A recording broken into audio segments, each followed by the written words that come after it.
Le 4 juin 1989, les occupants d'un voilier qui navigue sur la baie de Tampa, en Floride, aperçoivent un objet non identifié qui flotte dans l'eau. Ils vont s'en approcher et réaliser qu'il s'agit d'un corps. À peu près au même moment, à seulement 3 km de là, il y a des touristes qui apprécient la vue de Tampa Bay depuis la jetée et qui vont apercevoir un second corps.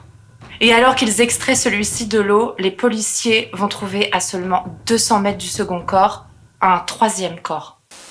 Ça, c'est l'histoire que je vais vous raconter aujourd'hui. Et si vous avez déjà hâte de savoir la suite, il est peut-être temps de vous abonner parce que ça doit vouloir dire que mes vidéos vont vous plaire. Du coup, moi, c'est Nelly. Bienvenue sur ma chaîne True Crime. Je poste une vidéo toutes les 2 semaines en espérant un jour pouvoir faire plus.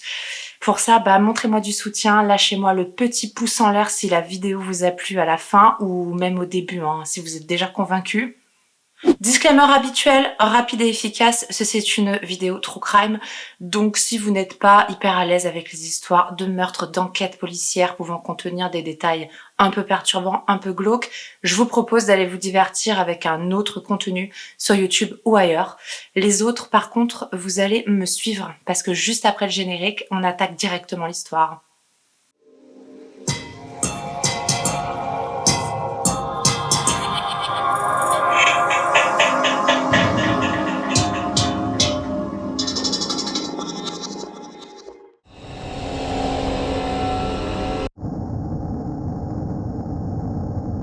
La famille Rogers est composée de 5 personnes. Tout d'abord, il y a les parents, la mère, Joan Rogers, qui est appelée plus communément Joe, et le père Al. Ils ont tous les deux 36 ans. Et il y a également leurs 2 filles, Michelle qui a 17 ans et Christy qui en a 14. Ils vivent dans l'état américain de l'Ohio, dans le comté de Van Wert, dans un petit village qui s'appelle Wilshire. Ils habitent sur l'exploitation agricole laitière dont ils sont les propriétaires et exploitants. C'est une famille américaine de la classe moyenne plutôt basse et ouvrière donc, qui consacre vraiment tout son temps à la ferme et aux travaux de celle-ci. Et je pense que vous savez que les travaux de la ferme, il n'y a pas vraiment de week-end. Donc c'est 100% de leur temps et ils n'ont pas vraiment de temps pour les loisirs. La mère, Jo, en plus du travail à la ferme, elle a un second emploi. Elle travaille de nuit dans une usine d'assemblage de produits cosmétiques. Jo, c'est une belle femme, elle est expansive, elle aime bien s'amuser, même si la vie rude de la ferme ainsi que ses 2 boulots l'ont un petit peu fait vieillir précocement et qu'elle a perdu l'insouciance de la jeunesse, quoi. Al, par contre, c'est quelqu'un de très réservé et très discret. C'est vraiment pas le même délire que sa femme, mais du coup, ils se complètent plutôt bien. Et de ce qu'on sait, c'est un couple qui fonctionne. Et là, pour ceux qui suivent vraiment bien, vous devez vous dire que je me suis embrouillée dans mes notes parce que j'ai annoncé 5 personnes qui composent la famille Rogers. Et pour l'instant, il n'y en a que 4. Non, attendez, la 5e arrive. Il s'agit de l'oncle John qui vit aussi sur l'exploitation, un petit peu en retrait. Il habite dans une caravane. C'est donc le frère de Al et l'oncle des 2 filles, Michelle et Christy. Alors lui, c'est un mec que tout le monde trouve un peu bizarre en ville. Il se trimballe systématiquement avec des habits militaires et il aime bien raconter à qui veut l'entendre qu'il a travaillé pour la CIA. Tout ce petit monde habite donc à Wilshire, c'est un village plutôt, c'est moins de 400 habitants, où vivent principalement des agriculteurs et des ouvriers, donc là on est plutôt sur la classe moyenne basse, comme les Rogers. L'ambiance qui règne, c'est celle qui est très typique de ces tout petits endroits de campagne américaine. C'est assez fermé, assez reclus sur soi-même. Les gens s'observent énormément. Chacun sait ce que le voisin fait, et ça blablate beaucoup sur la place du village, avec un petit côté commère. Je pense que vous voyez. Il y a tout le monde qui se surveille du coin de l'œil et qui est au courant du moindre fait et geste de ses voisins. Joe et Al, ils se sont rencontrés au lycée et Jo, elle est tombée enceinte, elle avait que 17 ans et pour l'époque, ça a fait un petit scandale. Donc ils ont un petit peu précipité le mariage, mais c'était aussi un mariage d'amour. Ils avaient envie de toute façon de se marier, mais là, à cause de la grossesse de Jo, ils ont un peu précipité. Ils se marient en 1971, en 72, il y a Michelle qui naît et en 74, Christy. Leurs 2 filles, elles sont vraiment appréciées de tout le monde, elles sont super mignonnes et bien élevées. Christy, c'est vraiment une petite fille très classique petite fille qui fait du cheerleading, qui a un petit côté un peu tête en l'air, un peu rêveur. Il est rapporté qu'elle donnait des spectacles de pom-pom girl, donc de cheerleading, hein, c'est la traduction en français. Elle faisait ses petits spectacles aux animaux de la ferme. Elle allait dans le pré, au milieu des vaches, et elle faisait comme si les vaches étaient ses spectateurs. Et elle leur faisait son petit spectacle de pom-pom girl. Michelle, elle est un peu différente, donc c'est l'aînée. À ce moment-là, elle a 17 ans. Elle est un petit peu plus garçon manqué, enfin pas vraiment, mais en tout cas, elle est moins fifi que sa sœur Christy. Et elle est moins rêveuse, plus terre à terre. Elle a vraiment envie de se barrer, en fait, de la petite ville de Wiltshire. Elle aimerait beaucoup aller étudier dans une grande ville, mais ce projet, il est plutôt compromis, hein, parce que déjà, on risque d'avoir besoin d'elle pour le travail sur la ferme, et puis ça demande beaucoup d'argent que la famille n'a pas forcément. La famille Rogers, c'est une famille assez soudée, qui vit un petit peu repliée sur elle-même, qui sort assez peu de l'exploitation agricole. Le travail à la ferme, comme je vous ai dit, c'est vraiment très exigeant. Il n'y a pas de week-end, mais il n'y a pas non plus de vacances. Ils sont même jamais sortis de l'Ohio. On notera même que pour leur voyage de noces, Joe et Al, ils ont loué une chambre dans Wiltshire. Donc c'est un petit peu mignon et triste à la fois. En tout cas, ça représente bien leur mode de vie. Malheureusement, en 1986, il y a l'horreur qui va frapper une première fois cette famille. Il y a une ex-petite amie de John Rogers, donc le frère de Al et oncle des deux filles, qui vit sur l'exploitation dans une caravane, qui va porter plainte contre lui pour viol. Ils avaient alors rompu, ils étaient ex, mais elle vivait encore dans la caravane, le temps de trouver un nouveau logement. Et un soir, il y a un homme cagoulé qui l'a attaqué. Mais à la voix, elle est sûre à 100% qu'il s'agit de son ex, John. Elle explique à la police que lorsqu'il l'a attaqué, il a tout enregistré. Donc la police se déplace sur l'exploitation familiale des Rogers et se rend dans la caravane de John pour fouiller, essayer de mettre la main sur les films. Ils vont trouver des photos, des films de l'agression justement de l'ex-petite amie de John, mais malheureusement, ils vont pas trouver que ça. Ils vont également mettre la main sur des photos d'une adolescente nue et ligotée et sur des films où elle supplie pour sa vie et il paraît évident qu'elle est agressée sexuellement. La stupeur fut grande quand il s'agit de réaliser qu'il s'agissait de Michelle, donc la nièce de 17 ans de John et la fille de Al et Joe. Ça faisait 2 ans que John la violait régulièrement, profitant du fait que les parents étaient occupés sur l'exploitation agricole et qu'il la maintenait dans le silence en menaçant de la tuer si elle en parlait à quiconque. La mère, Jo, elle va être traumatisée à l'idée qu'une telle chose ait pu arriver à sa fille sous ses yeux sans qu'elle s'en rende compte. Et ça va être encore pire lorsqu'elle va réaliser que la mère de John et de son mari Al va prendre le parti de John, va aller raconter à tout le monde que Michelle ment. Et il est même dit que Al lui-même va plutôt se mettre du côté de son frère, plutôt que de sa fille. John, il a été condamné pour le viol de son ex-petite amie. Par contre, il n'y a pas eu de procès concernant les abus sur Michelle, parce que celle-ci n'a pas voulu porter plainte, n'a pas voulu témoigner, peut-être parce qu'une partie de sa famille ne la soutenait pas. C'est horrible. En juin 1989, la routine de cette famille va enfin être un petit peu secouée et il va y avoir un petit peu de légèreté et de bonheur lorsque Jo va décider de préparer un grand voyage pour elle et ses filles. Elles vont décider de partir dans un état hyper touristique, la Floride, et de visiter toutes les grandes attractions hyper connues et hyper touristiques, type Disney, SeaWorld, le zoo de Jacksonville, ce genre de choses. Al, il va pas venir, il est trop occupé. Sur la ferme, en fait, c'est juste pas possible. Et puis les filles, elles sont un peu excitées à l'idée de se faire un petit voyage rien qu'entre gonzesses, en fait. Donc vous aurez bien compris que pour elles, c'est vraiment big deal, comme diraient les Américains, parce qu'elles sont vraiment jamais sorties de l'État, elles ont jamais pris de vacances, comme je vous ai expliqué. Donc elles sont hyper excitées à l'idée de partir dans cette aventure. Alors je me suis fait une réflexion, je n'ai rien lu à ce sujet. Excusez-moi, c'est ma bouteille d'eau, il fait très chaud. Je me suis fait une réflexion, j'ai rien lu à ce sujet, mais je vous la partage quand même. Ce voyage me paraît très cher. J'ai du mal à comprendre, vu le niveau social de la famille. A priori, ils se débrouillent, mais ils sont pas riches non plus. Aller jusqu'en Floride en voiture, bon déjà, faut payer l'essence, mais en plus de ça, payer toutes les entrées de toutes ces activités-là, plus les hôtels, ça me paraît être un voyage extrêmement luxueux. Mais bon, écoutez, a priori, elles l'ont fait. Elles prennent donc la route dans la voiture familiale le 26 mai 1989. Elles vont traverser leur état, l'Ohio, ainsi que le Kentucky, le Tennessee, pour arriver en Géorgie où elles vont passer une première nuit dans un motel. C'est le lendemain qu'elles vont arriver enfin en Floride et faire une première étape et elles vont visiter le zoo de Jacksonville. Et pendant les 4 jours suivants, la mère et ses filles vont profiter de leur voyage à fond, alternant entre des activités où elles visitent des zoos, etc. et des nuits à l'hôtel. Le 1er juin 1989, elles en sont à peu près à la moitié de leur séjour et elles vont quitter Orlando pour se diriger vers la grande ville de Tampa, toujours en Floride. Elles ont réservé une nuit à l'hôtel Days Inn et elles sont en voiture en train de chercher leur hôtel. À un moment donné, Jo décide de s'arrêter pour consulter une carte routière, puisqu'elle est un peu perdue. C'est alors qu'il y a un homme qui va s'approcher de la voiture. C'est un homme d'une trentaine d'années, au physique plutôt banal, à rien à signaler. Il va s'approcher, puis il voit qu'elles sont perdues, puisqu'il voit les plaques sur la voiture indiquant Ohio. D'ailleurs, il va s'empresser de leur dire que lui aussi vient de l'Ohio pour établir une connexion. Et il va leur proposer de l'aide pour trouver l'hôtel. Donc, il va leur faire une petite note sur un prospectus qu'elles avaient pris dans un parc pour leur indiquer où se trouve leur hôtel.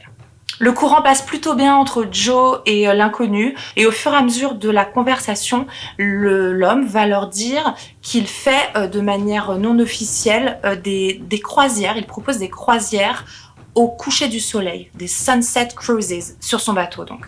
Et il va leur proposer de les emmener le soir même sur son bateau, aller profiter de la belle vue au coucher du soleil de la baie de Tampa. Jo, elle hésite forcément un petit peu parce qu'elle le connaît pas, mais les filles, elles sont super excitées par cette idée et ça va la convaincre. Donc elle va accepter et il y a un rendez-vous qui va être convenu aux alentours de 19h30 le soir même sur la marina de Tampa, là où il y a le bateau du fameux inconnu. Jo, elle va noter dans un petit coin sur un bout de papier qu'elle va mettre dans sa voiture les indications pour trouver la marina et elle va aussi écrire bleu-blanc parce que l'homme va lui indiquer que son bateau est bleu et blanc pour l'aider à le trouver. Jo et ses filles vont finalement rejoindre leur hôtel, le Days Inn. Elles vont y déposer leurs valises, qu'elles vont même pas prendre le temps d'ouvrir. Elles vont juste prendre des photos, dont une de la baie de Tampa depuis le balcon de l'hôtel, des photos d'elle aussi, dont une photo de Michelle qui est dans ses affaires en train de préparer son petit sac certainement pour le soir même. Après, elles vont aller manger et puis elles vont se rendre à leur rendez-vous avec l'inconnu qu'elles ont rencontré juste avant. Elles arrivent donc à la marina de Tampa, réussissent à trouver le bateau bleu et blanc de l'inconnu, il leur avait très bien indiqué sur la note laissée dans la voiture. Elles vont le retrouver, ils vont tous embarquer sur le bateau aux alentours de 21h afin de profiter au max de la vue, puisque 21h, c'est quand le soleil se couche. Et le bateau va donc prendre le large au soleil couchant, embarquant Jo, Michelle, Christy et un inconnu qui leur a proposé une croisière. Quelques jours plus tard, le 4 juin de l'année 1989, il y a un voilier qui navigue sur la baie de Tampa et ses occupants vont finir par voir au large un objet étrange, non identifié. Ils vont s'approcher et ils vont réaliser qu'il s'agit d'un corps de femme. Évidemment, ils vont prévenir la police. Et à seulement 3 km de là, il y a des touristes qui sont en train de profiter de la vue depuis la jetée de la baie de Tampa, qui vont eux aussi découvrir encore un corps de femme. Et alors que les policiers sont en train d'extraire ce corps de l'eau, ils vont en trouver un troisième à seulement 200 mètres. Les 3 corps de femmes portent tous du scotch sur la bouche et ont les mains attachées dans le dos. Ils sont nus de la taille aux pieds et ils sont lestés avec une brique de 30 livres qui tient par leur cou attaché avec une corde jaune. Ce lestage n'a pas suffi à maintenir les corps au fond de l'eau. Ils sont remontés à la surface à cause de l'accélération de la décomposition provoquée par la chaleur relative de l'eau. On est quand même presque en été en Floride, l'eau elle est loin d'être froide. Donc les corps ont gonflé beaucoup avec le pourrissement si vous voulez, ça les a rendus plus légers et ils sont remontés à la surface malgré le lestage avec la brique de 30 livres. Les corps partiellement déshabillés, ça semble indiquer qu'il y a bien eu agression sexuelle, mais les policiers vont vite oublier l'idée de retrouver des traces ADN, vu que les experts leur apprennent que les corps sont dans l'eau depuis 3 à 5 jours. Donc c'est à peu près sûr qu'aucune trace n'a pu subsister. Dans l'eau depuis 3 à 5 jours, ça situe les meurtres aux alentours du 1er juin. Bon, évidemment, avec tous les détails que je viens de vous donner, vous imaginez bien que les policiers n'imaginent pas un instant un accident. Ils s'orientent tout de suite sur une piste criminelle. Les corps n'ont pas de pièces d'identité sur eux. Il n'est pas possible de les identifier tout de suite, donc les policiers vont décider de médiatiser pas mal l'affaire afin de pouvoir mettre un nom sur les victimes.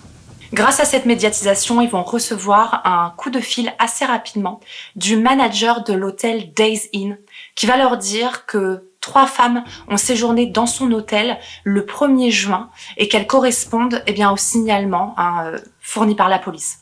Il va préciser qu'il y a la femme de ménage qui s'occupait de cette chambre qui lui a indiqué que les valises étaient toujours là, intactes, elles n'ont pas été ouvertes et que les lits n'ont pas été défaits. A priori, les femmes n'ont même pas passé la nuit du 1er juin dans son hôtel. La police va donc évidemment fouiller la chambre.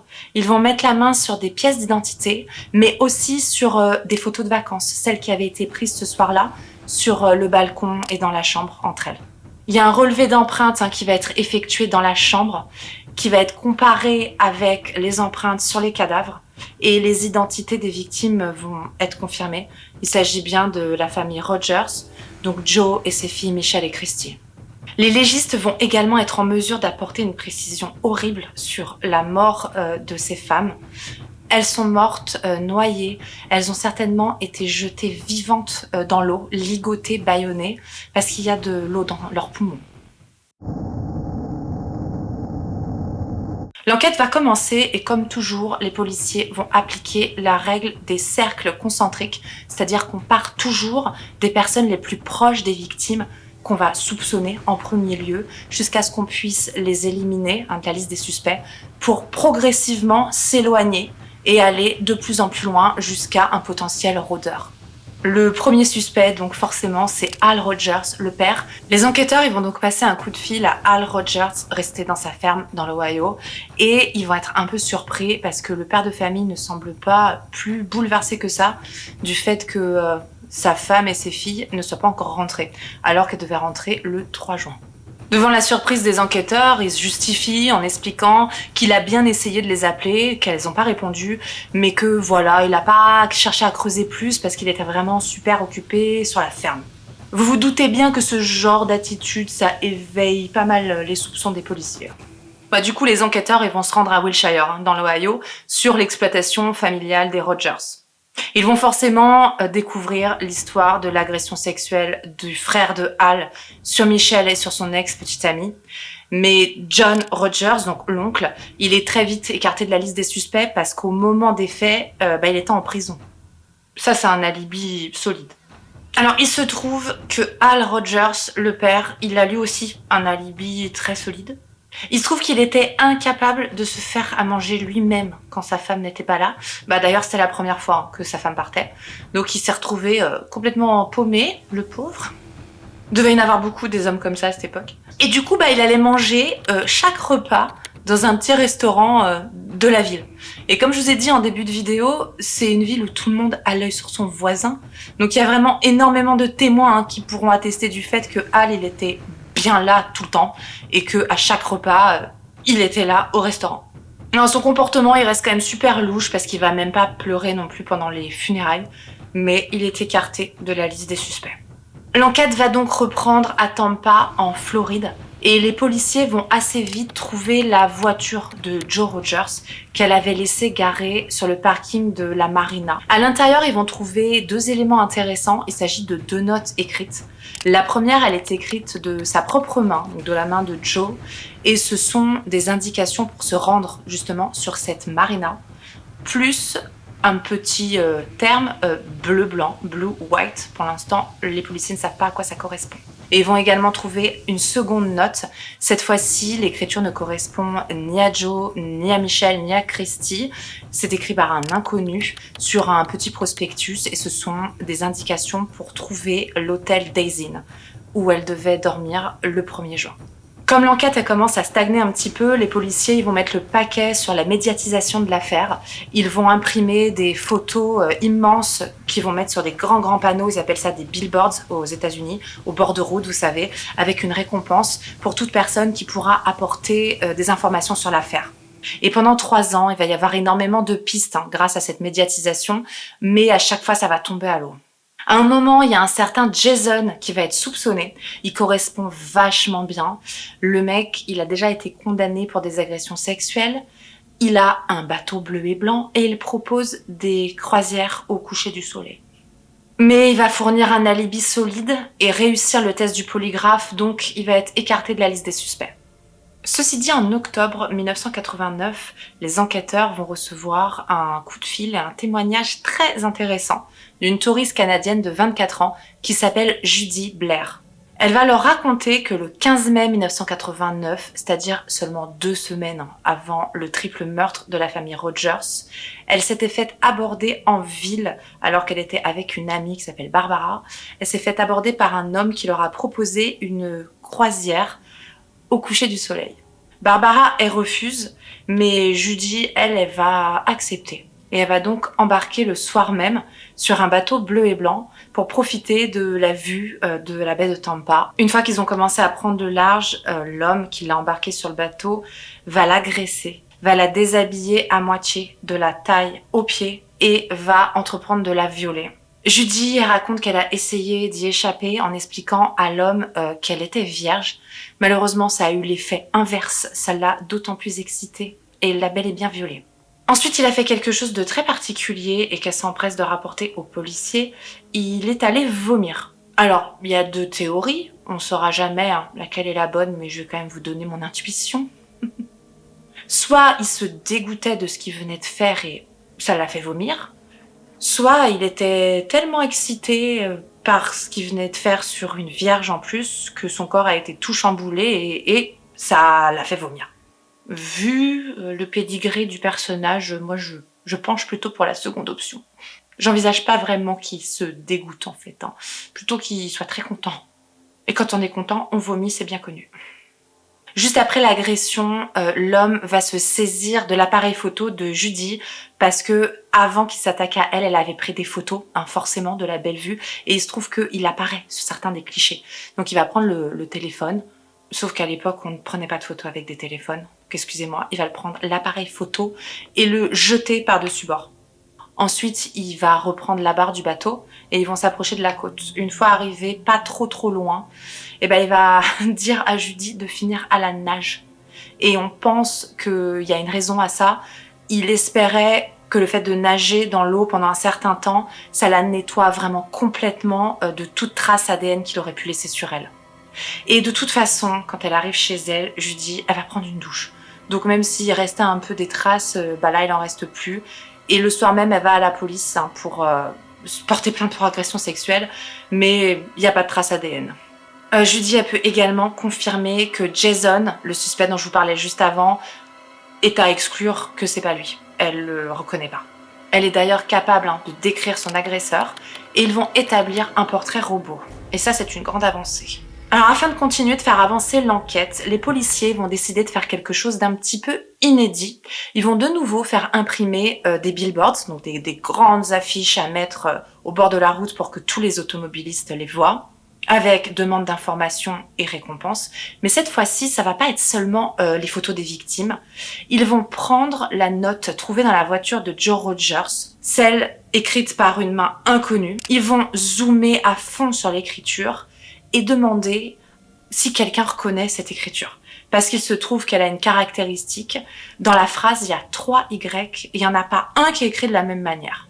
Et c'est alors qu'il y a une femme qui s'appelle Joanne Steffe et qui habite à Tampa, qui va appeler la police suite à ce billboard avec l'écriture de l'assassin. Et qui va leur expliquer que cette écriture, elle la reconnaît, ça correspond hyper bien à celle qu'elle a sur un reçu laissé par un ouvrier qui est venu faire des travaux d'aluminium chez elle. La police va alors procéder à une comparaison entre l'écriture sur la note trouvée dans la voiture de Joe et l'écriture du fameux ouvrier qui a travaillé chez Joanne Steffe, et ça match. Le meurtrier présumé a alors un nom, il s'appelle Obad Chandler. Obad Chandler est né en octobre 1976 à Cincinnati, dans l'Ohio. Celui qui se faisait appeler Obi va grandir auprès de ses 5 frères et sœurs et de sa mère Margaret Johnson et de son père Oba Chandler Sr. Il était franchement pas bon à l'école, sa scolarité elle a été marquée par l'échec scolaire et par l'absentéisme et il se distinguait surtout négativement par une attitude toujours provocatrice. En juin 1957, alors qu'il a 10 ans, il va éprouver une perte ultra brutale. Il y a son père qui va se suicider, il va se pendre dans la cave de la maison familiale. Et c'est une de ses sœurs qui va découvrir le corps. C'est hyper traumatisant pour tous les enfants, mais en particulier pour Oba. Il est même dit que lors des funérailles de Oba Chandler Sr., donc de son père, Oba, à un moment donné, il a sauté dans le trou qui avait été creusé et où le cercueil avait été disposé.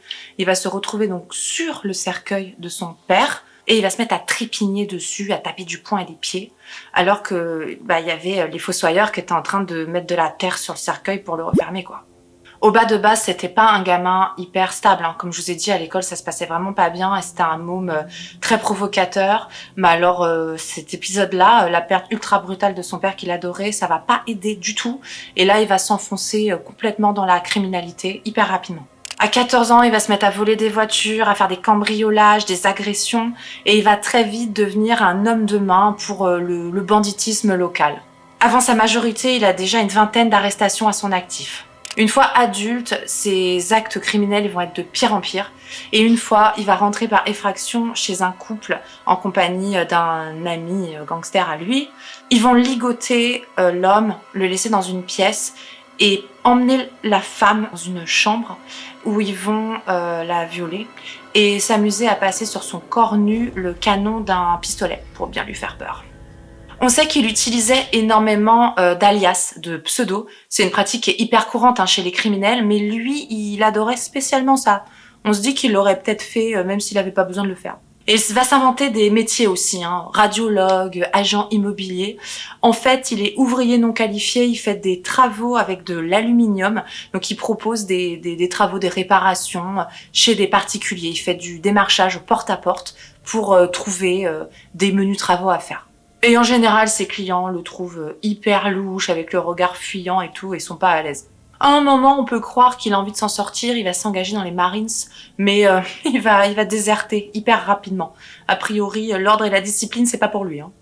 À 43 ans, il a une vie maritale et amoureuse dont j'ai pas les détails, mais qui semble extrêmement remplie. Selon certaines sources, il a déjà 8 enfants de 7 femmes différentes. Et selon une autre source, il en a même 13 de 12 femmes différentes. Dans tous les cas, c'est beaucoup. En 1988, il va épouser une certaine Deborah Ann Whiteman et ils vont quitter l'Ohio pour s'installer en Floride, à Tampa. Et c'est dans cette ville qu'à l'été 1989, il va rencontrer Joe Rogers, ainsi que ses filles Michelle et Christy, et qui va les emmener sur son bateau bleu et blanc pour un dernier voyage au coucher du soleil sur la baie de Tampa. Il fallait quand même que je vous parle plus en détail du personnage qui est Oba Chandler. Maintenant que c'est fait, on revient où on avait laissé notre histoire. Oba vient de se faire griller par son écriture, parce que les flics, en comparant une note laissée dans la voiture de Joe Rogers ainsi qu'un reçu chez une cliente à Tampa chez qui il avait fait de menus travaux d'aluminium, eh bien ils vont faire matcher les deux écritures et trouver que l'homme qu'ils recherchent est donc bien lui, Oba Chandler. Lors des premiers interrogatoires, Oba, il va nier tout en bloc, il va mettre en avant son statut d'homme marié et bien sous tout rapport. Mais Judy, la touriste canadienne de 24 ans qui s'est faite agresser par un homme également sur un bateau, va le reconnaître lors d'un line-up. Vous savez, c'est quand ils mettent plusieurs individus en face d'une vitre sans teint avec la victime qui les regarde à travers la vitre sans teint.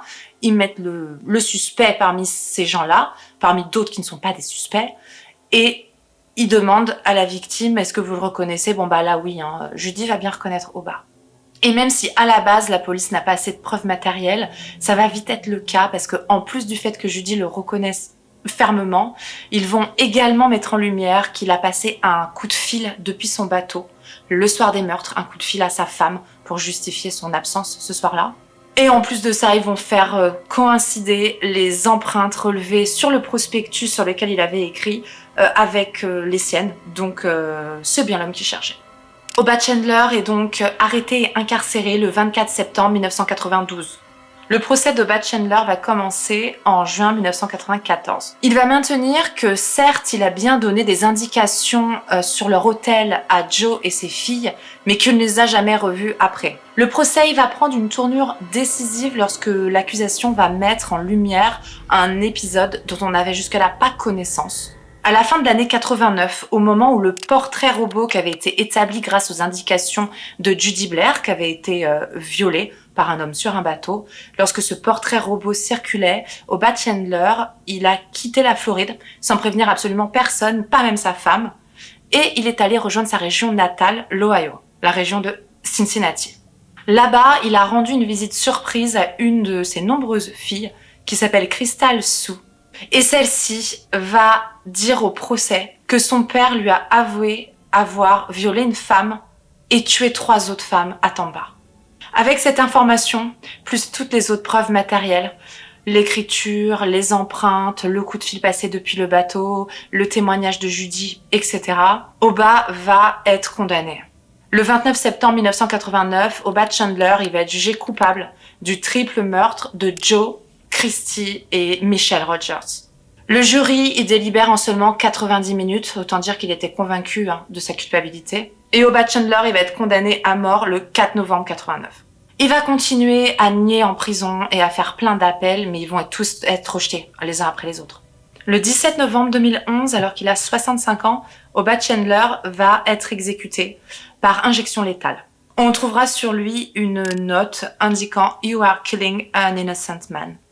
Lors de son exécution, il y a une de ses nombreuses filles qui va faire le déplacement. Elle va pas avoir le droit d'assister à l'exécution, mais elle va s'entretenir avec un journaliste aux abords du pénitencier. Et elle va expliquer qu'elle est convaincue qu'il est bien coupable et qu'il a bien été capable de faire les choses atroces qu'on lui reproche d'avoir faites, puisqu'elle est elle-même victime de son père, qu'il l'a agressée sexuellement durant son enfance. En 2015, il y a un dernier rebondissement énorme. Il y a l'ADN de Oba Chandler qui va matcher sur une autre affaire de meurtre. Il s'agit du viol suivi du meurtre d'une jeune femme de 20 ans, Evelys Berrios Begueris. Elle habitait à Coral Springs et c'était tout proche de là où habitait Oba Chandler, c'était quasiment une voisine. Et il se trouve que ce meurtre, il a eu lieu en 1990, c'est-à-dire 1 an après le meurtre de la famille Rogers. C'est-à-dire que il a fait ça alors qu'il était déjà recherché. Le mec se sentait vraiment pousser des ailes, il se faisait pas choper pour un triple meurtre, donc il continuait. Il sera évidemment jamais jugé pour ce meurtre, puisque là, au moment où on est en 2015, il a déjà été exécuté depuis 2011. Après la mort brutale de toutes les femmes de sa famille, Al Rogers, il va rester dans l'Ohio, il va continuer à s'occuper de la ferme, il va même se jeter encore plus intensément dans le travail. Et en fait, ça va devenir plutôt évident pour les observateurs extérieurs, les journalistes, etc. et même les enquêteurs qui continuent à garder un œil un peu sur ce genre d'affaires hyper importantes. Ça va devenir évident que Al, c'était pas vraiment une mauvaise personne, que si il a paru si suspect en pleurant pas aux funérailles, en ne s'inquiétant pas outre mesure du fait que Joe et ses filles ne rentraient pas, que c'est vraiment dû à son caractère hyper renfermé et pas à une quelconque culpabilité ou un je m'en foutisme. A priori, c'est vraiment pas ça. Et il a souffert énormément de cette atroce affaire. Vraisemblablement, il a été ultra traumatisé, même si voilà, il l'a pas exprimé de la manière la plus courante. En 98, il s'est remarié avec une certaine Jolene, qui est une veuve qui elle-même est exploitante agricole. Et puis, écoutez, depuis, il essaye de vivre du mieux qu'il peut en ayant traversé une épreuve aussi difficile. J'en ai fini avec l'affaire de la famille Rogers, du triple meurtre des femmes de la famille Rogers et de cet affreux personnage-là, Oba Chandler. J'espère que ça vous a plu, que vous n'aviez pas déjà trop souvent entendu cette histoire. Et je tiens d'ailleurs à remercier un abonné dont le pseudo est Raphaël Gustave. Il m'a demandé de le remercier si je traitais l'affaire qu'il m'avait soumise, donc celle d'Oba Chandler. Donc Raphaël, merci à toi. Et faites-moi part en commentaire de vos impressions sur ce Hobart Chandler qui a l'air quand même particulièrement machiavélique et efficace. Je sais pas vous, mais moi je peux pas m'empêcher de me dire qu'il a pas tué seulement 4 personnes. Je crois pas. Je sais pas pourquoi, mais mon nez me fait sentir tueur en série, tueur en série. C'est trop rodé. On a vraiment l'impression qu'il n'en était pas son coup d'essai et que sa mécanique était imparable. Bon, si ça vous a plu, vous n'hésitez pas à vous abonner évidemment et à me lâcher le pouce. Hein. Vous avez vu, la chaîne elle démarre. Donc ça peut m'aider. Ce genre de petites choses qui ne coûtent pas grand-chose peut m'être extrêmement bénéfique. Donc je vous en remercie par avance.